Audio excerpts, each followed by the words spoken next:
ఇక్కడ చూడండి, నేను స్త్రీనే చూపిస్తున్నాను. కొద్దిగా ఫేషియల్ హెయిర్ ఉందండి. అమ్మాయిలు కొద్దిగా ఒక హెయిర్ వచ్చినా సరే చాలా కాన్షియస్ అవుతారు, చాలా వీడియో పడతారు, ఎంబరాస్ ఫీల్ అవుతారు, దాన్ని తొలగించేసుకుంటారు. కానీ శాస్త్రీయ నేపథ్యం అనేది తెలియదండి వాళ్ళకి. ఇది పీసీఓడి అనే లక్షణం ఉంది. పీసీఓడి వల్ల ఏ సిమ్టమ్స్ బయటకు కనబడవు.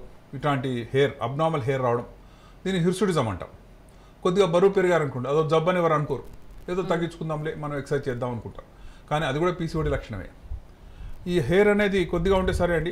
ఇక్కడ చూడండి, ఇది అమ్మాయే కానీ అబ్బాయిలాగా నూరు మీసాలు ఉన్నాయి. సో ఇది కూడా పీసీఓడి లక్షణం అండి, అబ్నార్మల్ హెయిర్. ఇది ఎందుకు వస్తుంది? స్త్రీల్లో పురుష లక్షణాలు ఎందుకు వచ్చినాయి?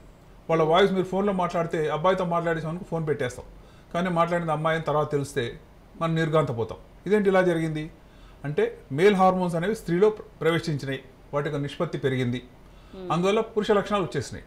అది రిస్టోర్ చేయొచ్చు, ఇదే రివర్సబుల్ ఫినామినన్ కాదు. ఇక్కడ చూడండి, ఇది అమ్మాయి, సైడ్ లాక్స్ వచ్చినాయి. టోటల్గా చూస్తుంటే అబ్బాయి కిందనే భావిస్తారు అందరూ. అలా ఎందుకు జరిగింది అంటే ఈ సిస్ట్లు ఏవైతే ఎక్స్ట్రాగా ఉన్నాయో ఆ సిస్ట్లలో ఉన్నటువంటి ఆ ప్రెషర్ ఎఫెక్ట్ వల్ల హార్మోన్స్ అధికంగా తయారవుతున్నాయి. ఇక్కడ చూడండి, ఇది కూడా అమ్మాయే కానీ ఇక్కడ అబ్నార్మల్ హెయిర్ ఉంది. ఈ హెయిర్ ఏదో ఏదో తొలగించుకుంటారండి, వాళ్ళకి పద్ధతులు ఉంటాయి. ఈ పైలేషన్ కొంత లేజర్ ద్వారా తొలగిస్తారు, మరికొంతమంది ఏమో హెయిర్ రిమూవల్ క్రీమ్స్ వాడతారు. ఏది చేసినా సరే ఈ మళ్ళీ వస్తాయండి. ఒకసారి తొలగించినటువంటి ఈ హెయిర్ ఇది సర్టెన్ టు రిటర్న్. దీనికి కారణం ఏంటి అంటే పీసీఓడి ఎక్కడైతే ఉందో దాన్ని డయాగ్నోజ్ చేసి దాన్ని ట్రీట్ చేస్తే మగ హార్మోన్స్ ఆటోమేటిక్గా తగ్గిపోతాయి. స్త్రీలలో కూడా మగ హార్మోన్స్ ఉంటాయి, ఈ విషయం చాలామందికి తెలియదు. స్త్రీలో 99% స్త్రీ హార్మోన్స్ ఉంటాయి, 1% మగ హార్మోన్స్ ఉంటాయి. పీసీఓడి ఏం జరుగుతుంది, మగ హార్మోన్స్ 10% అవుతాయి అనుకోండి, ఆ 10% అవి ప్రభావం చూపిస్తున్నాయి. వాయిస్ అంతా కూడా బేస్ వాయిస్ వచ్చేసి అబ్బాయిలాగా రావటం, బొంగురు గొంతుగా రావటం, బరువు పెరగటం, అబ్నార్మల్లీ ఫాస్ట్గా. అమ్మాయిలు ఎక్కువగా తినే అవకాశం లేదండి, ఎందుకంటే యంగ్ గర్ల్స్ మోర్ కాన్షియస్ ఉంటారు. వాళ్ళు టీ ఇస్తేనే అందులో షుగర్ వేసుకొని భయపడే బ్యాచ్ అది. అలాంటి వాళ్ళకు బరువు పెరిగిపోతుంది, 10 కిలోలు 12 కిలోలు పెరుగుతున్నారంటే రియల్ ప్రాబ్లం. అది హార్మోనల్ ఇంబ్యాలెన్స్ జరిగింది. ఇక్కడ చూడండి, అమ్మాయి ఫోర్ హ్యాబ్ మీద చాలా హెయిర్ ఉంది. కాబట్టి ఇలా ఉందంటే వెంటనే మేము స్కానింగ్ చేస్తాం, అండాశయానికి స్కానింగ్ చేస్తాం. ఇక్కడ ఏం ప్రాబ్లం, చేతుల్లో ప్రాబ్లం లేదు, ఫేస్లో ప్రాబ్లం లేదు, కానీ బాడీలో ఉండే హార్మోన్స్ యొక్క అసమతుల్యత వల్ల జరిగినటువంటి పరిణామాలు. ఈ క్రమంలో చూద్దాం, ఇది ఇంకో అమ్మాయి, సైడ్ లాక్స్ వచ్చినాయి. ఇలా వస్తే వీటిని తొలగించుకోవడం కాదండి, వీటి కారణం ఏంటి వెతకాలి, స్కానింగ్ చేయడము, బ్లడ్ టెస్ట్ చేయడము, బ్లడ్ టెస్ట్లో ఉన్నటువంటి ఇర్రెగ్యులారిటీ గమనించడం, దాన్ని నార్మల్ రెస్టోర్ చేయడం.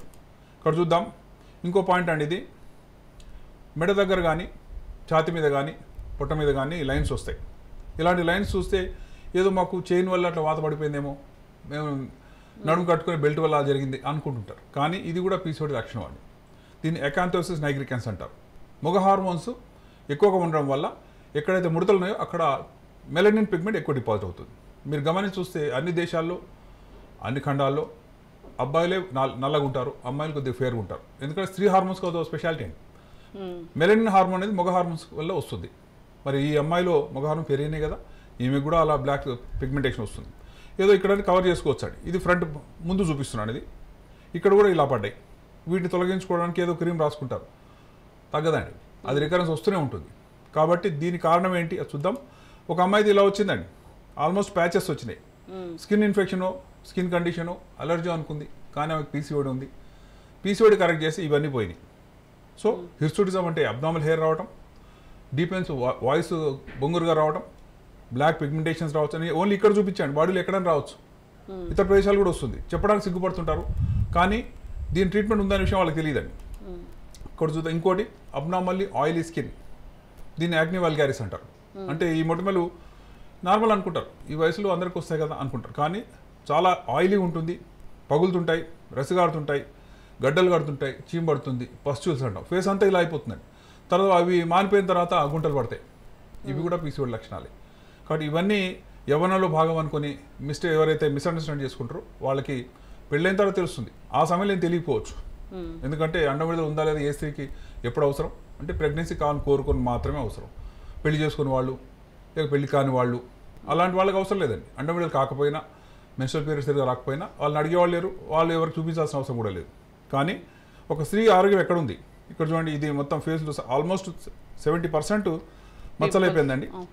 ఇవన్నీ చూస్తుంటే తప్పకుండా ట్రీట్మెంట్ తీసుకోవాల్సిందే, పోతే పోనీ అనుకోవడానికి లేదండి. అందులో కొంతమంది బరువు ఎక్కుతుంటారు చూడండి, స్త్రీలు జనరల్గా పొట్ట దగ్గర ఫ్యాట్ తక్కువగా ఉన్న కోరుకుంటారు, నడుము సన్నగా ఉన్న వాళ్ళు కోరుకుంటారు. ఆ షేప్ కానీ ఆ మెజర్మెంట్స్ కానీ వాళ్ళు చిన్నతనం నుంచి ఎలా ఉందో అలాగే మెయింటైన్ చేయాలని ఆరాట పడుతుంటారు. అది తప్పేం లేదండి. ఎందుకంటే అందము, ఆకర్షణ, ఆరోగ్యం అన్నీ కలిసి పొట్ట దగ్గరే ఉంటాయి. ఎవరికైతే బెల్ట్ సైజ్ పెరిగిందో రియల్ ప్రాబ్లం, మగవాళ్ళైనా అమ్మాయిలైనా. మగవాళ్ళకైతే హార్ట్ అటాక్ రిస్క్ ఎక్కువ అవుతుంది, లేడీస్లో అయితే పీసీఓడి రిస్క్ పెరుగుతుంది, ఇద్దరికి షుగర్ వచ్చే అవకాశం ఉంటుంది, ఇద్దరికి బీపీ వచ్చే అవకాశం ఉంటుంది. సడన్గా హార్ట్ మేజర్ ఈవెంట్ రావచ్చు అండి. యంగ్స్టర్స్ కదా, వీళ్ళకేం హార్ట్ అటాక్ అనుకోకూడదు, ఏ ఏజ్లోనే వచ్చే అవకాశం ఉంది. ఎందుకంటే ఇందులో అబ్నార్మల్ కొలెస్ట్రాల్ ఉంటుంది.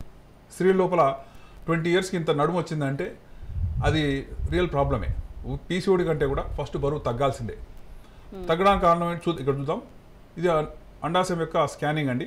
ఇంతవరకు నేను చూపించి సాలిడ్గా ఉంటుందని చెప్పాను, కానీ ఇక్కడ చూస్తే మీకు తేనెతట్లాగా కనబడుతుంది. హనీకోంబ్ అపియరెన్స్ అంటాం. ఇవన్నీ సిస్ట్లే.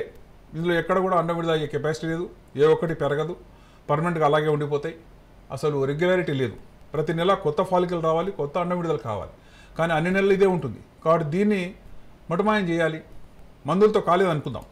మందులు వాడడంలో రకరకాలు ఉన్నాయి. యాంటీ ఆండ్రోజన్స్ వాడతాం, ఎందుకంటే వీళ్ళు మొగ హార్మోన్స్ వచ్చినాయి కాబట్టి. మొగ హార్మోన్ విరుగుడుకు వాడితే ఫైనాస్టైన్ ఉంది, డ్యూటాస్టైరిన్ ఉంది, ఇవన్నీ కూడా మొగ హార్మోన్ తగ్గించి మళ్ళీ శ్రావ్యమైన గొంతు రావడం, కొద్దిగా హెయిర్ తగ్గటం, ఆ పిగ్మెంటేషన్ తగ్గటం, హిస్టుడిజం తగ్గడం, ఇవి అవుతుంటాయి. అయితే ఈ సిస్ట్లను తొలగించడం అనేది ఫండమెంటల్ కాన్సెప్ట్ అండి. ఇవి తగ్గితే ఆటోమేటిక్గా అండం విడుదల అయ్యే ఛాన్స్ ఉంటుంది. వీళ్ళందరూ కూడా యవనస్తులే, వీళ్ళందరికీ అండం విడుదల చేసే కెపాసిటీ ఉంటుంది, కానీ సిస్ట్ల వల్ల అలా ఆగి ఉంది.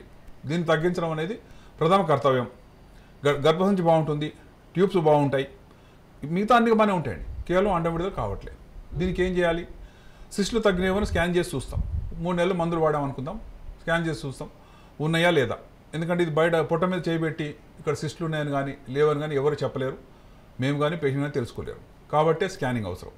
ఆ స్కానింగ్ ద్వారా మెజర్మెంట్ చేయొచ్చండి. ఇది మ్యాపింగ్ చేస్తాం, ఎన్ని సిస్టులు చూసాం, ఎంత సైజు చూసాం, రౌండ్ తిప్పి చూస్తామండి దీన్ని. ఎందుకంటే ఇది గ్లోబల్ డిసీజ్, అన్ని వైపులా ఉంటుంది. మనకి ఇక్కడ ఫ్రంటే చూస్తున్నాం, వెనుక కూడా ఉంటాయి, పక్కకు కూడా ఉంటాయి. కాబట్టి ఇలా ఉన్నదాన్ని మెజర్ చేసినాక తగ్గలేదు అనుకుందాం, అప్పుడు వాటిని పంక్చర్ చేస్తామండి. ఎందుకంటే ఒకసారి ఫిక్స్ అయిపోయినటువంటి ఫాలికల్స్ వాటిని పంక్చర్ చేయడం ఎలా? డే కేర్ ప్రొసీజర్ చేయొచ్చండి. ల్యాప్రోస్కోప్ అని వచ్చింది, బొడ్డు దగ్గర ఒక చిన్న రంధ్రం, దాని ద్వారా టెలిస్కోప్ వేస్తాం, లెఫ్ట్ సైడ్ అటొకటి చిన్న రంధ్రాలు ఇస్తాం, ఒక బాల్ పెన్ పోయేంత రంధ్రం వేసి అందులోంచి ఒక నీడిల్ పాస్ చేస్తామండి. నీడిల్ పాస్ చేసి దాన్ని పంక్చర్ చేస్తే చాలు, లోపల వాటర్ చాలా ప్రెషర్లో ఉంటుందండి. ఆ ప్రెషర్తో పెళ్ళూపుకొని జెట్స్గా బయటకు వస్తుంటుంది. అది వచ్చిన వెంటనే ఆ సిస్టులు ఎప్పుడైతే పోయినాయో అండం ఒక్కసారిగా ఉలిక్కిపడి, అరే నేను ఇంతవరకు నేను అండం విడుదల చేయలేదు, ఇప్పుడు నాకు కెపాసిటీ వచ్చింది, నాకు ఆ ప్రెషర్ ఎఫెక్ట్ తగ్గింది, నాకున్న అవరోధాలను తొలగిపోయినాయి కాబట్టి మళ్ళీ అది పనిచేయడం మొదలు పెడుతుంది. ఇక్కడ చూడండి ల్యాప్రోస్కోప్ చేస్తున్నప్పటి ఫోటోగ్రాఫ్. ఇంతకుముందు దాంట్లోనే సిస్టులు ఫుల్గా ఉన్నాయి, ఇక్కడ చూస్తే ఇది కొలాప్స్ అయిపోయిందండి. అండాశయము ఆ వాటర్ నిండి 4 రెట్లు పెద్దగా అయింది, కానీ ఇప్పుడు పంక్చర్ చేయగానే ఒక బెలూన్ లాగా కొలాప్స్ అయింది. మీకు చిన్న చిన్న హోల్స్ కనబడుతున్నాయి. ఇది పెద్ద సర్జరీ కాదండి, పంక్చర్ చేస్తే చాలు. వెతికి కరెక్ట్గా అన్ని వైపులా పంక్చర్ చేస్తే అండాశయం మళ్ళీ ఉత్తేజపడుతుంది, అందులో ముందున్నటువంటి కెపాసిటీ రిస్టోర్ అవుతుంది. ఈ పైన కనబడుతుంది గర్భసంచి అండి. ఇక్కడ మీకు కనబడుతుంది ఒక ట్యూబ్ దగ్గర మీకు బ్లూగా కనబడ్డది. ఈ బ్లూ ఏంటి అంటే కింద నుంచి మేము మందు ఎక్కిస్తామండి. పొట్టలో అంతా పింక్గా ఉంటుంది, కింద నుంచి మందు ఎక్కించేది ఆపోజిట్ కలర్ పంపిస్తాం. అంటే బ్లూ కలర్ మందు వేస్తే అది పొట్టలో పడింది అనుకోండి, అంటే ట్యూబ్స్ ద్వారా వచ్చింది, ట్యూబ్స్ పేటెంట్గా ఉన్నాయి, ఇందులో ఎక్కడ కూడా ట్యూబ్స్ బ్లాక్ కాలేదు అనే ఒక కన్ఫర్మేషన్. అండాశయాన్ని పంక్చర్ చేసాం, గర్భసంచికి దీని మధ్యలో అతుకులు ఉంటే వాటి తొలగిస్తాం. ఉండొచ్చు అండి, ఇన్ఫెక్షన్ వల్ల కొన్నిసార్లు సైన్కి అంటాం, ఆ అతుకులు బొంతలు ఉంటే అవన్నీ క్లియర్ చేసేస్తాం. చేసి పొట్టంతా కూడా మళ్ళీ వాష్ చేసి ఇందులో యాంటీబయాటిక్ సొల్యూషన్ పెట్టి ఏమాత్రం ఇన్ఫెక్షన్ లేకుండా, ఇది ఒక సైడ్ రైట్ సైడ్ చూసామండి, ఇది లెఫ్ట్ సైడ్ కూడా ఉందండి, ఇది కూడా చేసాం. సో ఈ మొత్తం చేయడానికి హార్డ్లీ ఒక హాఫ్ అన్ అవర్ పడుతుంది. కేవలం 3 చిన్న రంధ్రాలు ఉంటాయి, అవి తీసిన తర్వాత వాటికి కుట్లేసే అవసరం లేదు, అవే మూసుకుపోతాయి. బ్యాండేడ్ వేస్తే చాలు. ఉదయం వస్తే మధ్యాహ్నం లేక సాయంత్రం పంపించేస్తున్నాం. ఎందుకంటే పొట్టలో వేసిన రంధ్రాలు వితిన్ 6 అవర్స్లో మళ్ళీ వాళ్ళకు ఆకలిస్తుంటుంది, ఇంటెస్టైనల్ మూమెంట్స్ వస్తాయి, సాయంత్రం కల్లా టీ తాగి వెళ్ళిపోతుంటారు. నేను జూమ్ చేసి చూపిస్తున్నాను. ఒక అండాశయం ఇలా ఉంటుందండి. పంక్చర్ చేసినప్పుడు ఎన్ని పంక్చర్ చేసాం, ఏ ఏరియా చేసాం, ఇంకేమైనా ఉందా అని పట్టుకోవడానికి దీన్ని పట్టుకొని అండాశయాన్ని రొటేట్ చేస్తామండి. రొటేట్ చేసి చూసుకొని చేయొచ్చు. అలా చేసినాక వితిన్ 1 to 2 months చక్కటి అండం విడుదల అవుతుంది. ఇది తెలియక సంవత్సరాలు ఏదో మందులు వాడుతూ అలా చేస్తుంటారు. బరువు తగ్గడం అనేది చాలా ఇంపార్టెంట్. ఎందుకంటే బరువు ఎందుకు ఉపయోగపడుతుంది? ఎవరికైనా స్త్రీ హార్మోన్స్ ఫ్యాట్ ఎక్కువ ఉందనుకోండి, అవి కరిగిపోతాయి, వాళ్ళ హార్మోన్స్ వాళ్ళకే పనికి రాకుండా పోతాయి. కానీ ఆ నిష్పత్తి కనుక రెస్టోర్ చేస్తే అవి అండం విడుదలకు ఉపయోగపడతాయి. ఇది ఇంకొక పేషెంట్ చూపిస్తున్నా అండి. ఎక్కువ సిస్టులు ఉన్నాయి, అన్ని వైపులా చేసాం. ఈ సైడ్ గర్భసంచి ఉంది, ఇది ట్యూబు, పంక్చర్ చేసాం. పొట్టలో అన్నీ చూసుకోవచ్చండి. మేల్కొన్న పేషెంట్లు చేసే అవకాశం కూడా, ఎందుకంటే కింది భాగం మాత్రమే అనస్థీషియా ఇస్తున్నాం. ఈ మొత్తం క్రమంలో ఎక్కడ కూడా యాక్సిడెంట్ కానీ లేకపోతే కాంప్లికేషన్ కానీ లేవు. ఉదాహరణకు చేసాం, ఇది చేసినాక ఒక 3 monthsకి 1-2 సిస్టులు మనకు కనబడ్డాయి అనుకోండి, మళ్ళీ పొట్టలోంచి కాకుండా కింద నుంచి స్కానింగ్ ఎలా చేస్తున్నారు అలా వెళ్ళి ఆ 1-2 సిస్టులను పంక్చర్ చేసే అవకాశం ఉంది. Transvaginal puncture of the polycystic disease cysts అని, ఇది కూడా ఛాన్స్ ఉంది. అయితే మోస్ట్ ఆఫెన్ ల్యాప్రోస్కోపీ ద్వారానే కంప్లీట్ అవుతుంది. ఆ తర్వాత అండం కూడా చక్కగా అవుతుంది. వచ్చే అండం కూడా మంచి క్వాలిటీదే ఉంటుందండి. క్వాలిటీ ఆఫ్ దేని మీద ఆధారపడి ఉంది అంటే స్త్రీ యొక్క ఏజ్ మీద ఆధారపడింది. మేము జనరల్గా చెప్పేది 28 years కల్లా ఫ్యామిలీ కంప్లీట్ చేయండి అమ్మా అని రిక్వెస్ట్ చేస్తాం. చాలామంది గొప్పగా రాణిస్తుంటారండి అన్ని రంగాలు, కానీ 28 years దాటిన తర్వాత లేక 32 years తర్వాత ఫస్ట్ ప్రెగ్నెన్సీ ప్లాన్ చేశారనుకోండి, కొన్ని ప్రాబ్లమ్స్ వస్తాయి. అంటే ఎగ్ డివిజన్లో కానీ, జైగోట్ ఎగ్ డివిజన్స్లో కానీ, వికలాంగులు పుట్టడం కానీ, బుద్ధిమాంద్యం కానీ, ఇవన్నీ చాలా ఎక్కువైపోతాయండి. డౌన్ సిండ్రోమ్ అనే కండిషన్ ఉంది. ఆ సిండ్రోము ఏం జరుగుతుంది, అందులో పిల్లలు బాగానే చూడడానికి ఉంటారు, కానీ వాళ్ళు ఎదుగుతున్న క్రమంలో వాళ్ళకి ఇంటలెక్చువల్ కెపాసిటీ లేదని, అటెన్షన్ స్పాన్ లేదని, వాళ్ళకి అసలు నేర్చుకోలేకపోతున్నారని, స్పెషల్ స్కూల్లో వేసినా పనికి రాకుండా పోతున్నారని. ఇవన్నీ ఎందుకు జరిగినాయి? తల్లి చాలా బిజీగా ఉందండి. షీఈ్ యాక్చువల్లీ సీఈఓలుగా ఉంటారు, పెద్ద పెద్ద హై ప్రొఫైల్ జాబ్స్ చేస్తుంటారు, కానీ అలాంటి వాళ్ళు కూడా ఫస్ట్ బిడ్డని త్వరగా కనమని చెప్తున్నాం. ఎందుకంటే బాడీలో డివిజన్ ఒకసారి జరిగితే అది గుర్తుపెట్టుకో, ఆ మెమరీ ఉంటుందండి. ఆ మెమరీ ద్వారా సెకండ్ చైల్డ్ కొద్దిగా లేట్ అయినా పర్లేదు. కొన్నిసార్లు అండం విడుదల అవుతుంది, కానీ సొంతగా ప్రెగ్నెన్సీ కుదరట్లేదు అనుకుందాం. మేము పీసీఓడి పంక్చర్ చేసాం, 3 months తర్వాత మనం స్కాన్ చేసి అండం విడుదల బాగా అవుతుంది, సిస్టులు లేవని. ఆ క్రమంలో భర్త యొక్క స్పర్మ్ తీసుకొని డైరెక్ట్గా మనం ఇంజెక్ట్ చేస్తున్నాం. దీన్ని ఐఓఐ అంటారు, ఇంట్రాయూటరైన్ ఇన్సెమినేషన్. ఉన్నటువంటి స్పర్మ్స్ ఉదాహరణకు ఒక 5 ml సెమెన్ వచ్చింది, అందులో బెస్ట్ స్పర్మ్ తీసుకొని ఒక 4 drops అంటే 0.5 ml కుదించేస్తాం. దాన్ని పనికిరానిదంతా కూడా తీసేసి డైరెక్ట్గా గర్భసంచి యొక్క ఫండస్లో ఈ భాగంలో పెడుతున్నాం. మామూలుగా అయితే ఈ జనరల్ సర్విక్స్ బయట విడుదల అవుతుందండి, ఇక్కడి నుంచి పోవడం చాలా కష్టమైన పని. సర్విక్స్ అనేది ఒక డిఫికల్ట్ బ్యారియర్. ఒక స్పర్మ్ పరిగెత్తాలంటే గంటకు 1 centimeter వెళ్ళగలదండి. దానికి ఉన్న దూరం ఎంత అంటే 30 centimeters అండం ఇక్కడ ఉంది కాబట్టి 30 centimeters పోయేటప్పుడు ఒక రోజంతా పరిగెత్తాలి, ఏమాత్రం అలసిపోయినా చచ్చిపోతుంది అక్కడ. కాబట్టి మనం ఏం చేస్తున్నాం, సగం దూరం మనమే తీసుకెళ్ళిపోయి ఆల్మోస్ట్ 15 centimeters దూరంలో వదిలేస్తున్నాం. రెండు వైపులా ఈక్వల్ ఛాన్స్ ఇస్తున్నాం. వీటికి అవసరమైనటువంటి కెమికల్స్ కానీ, న్యూట్రియంట్స్ కానీ, పీహెచ్ కానీ, జీవరసాయన వాతావరణాన్ని కానీ కరెక్ట్గా రిస్టోర్ చేస్తున్నాం. అందువల్ల ఐఏ చేయడంలో కొంత అడ్వాంటేజ్ ఉందండి. న్యాచురల్గా ఇంట్లో కంటే కూడా ఇంట్లో కాని పక్షంలో ఇది చేయొచ్చు.